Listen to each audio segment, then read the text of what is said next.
Hi guys! Tara samahan niyo akong magluto ng ulam natin ngayon for today's video. Yun yung mga gulay na binili ko kanina lamang. Ang lulutuin ko pala ngayon ay pechay na may carrots and egg. Pero yung iba dyan siguro mamaya or bukas pa. Una, hiwain muna natin yung pechay.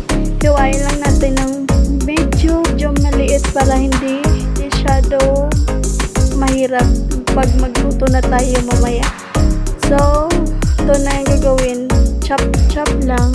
Alam nyo ba guys, na yan, pagkain na yan is 150 lang magagasta mo. Tapos pag nakakain ka na may sobra pa. Tsaka, easy to cook na lang yan. Sa mahal ng mga bilihin ngayon, mas dapat natin isipin kung anong mas makatipid sa atin para na tayo mag-iisip na kung ano-ano pang pwede nating ulamin. Chop all you want nila.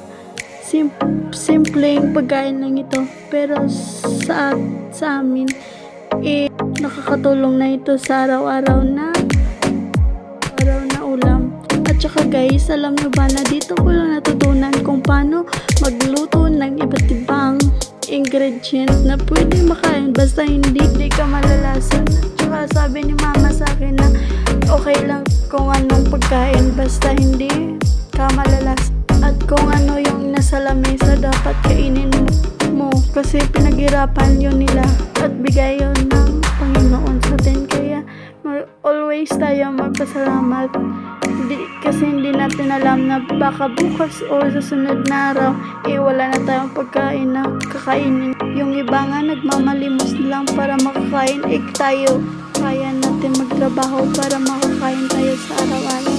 Kaya always be thankful of what you have now. Tapos nito naghiwa na ako ng carrots para madali yung trabaho ko. Naman natin lahat na pag-ulam na yung pinag-iusapan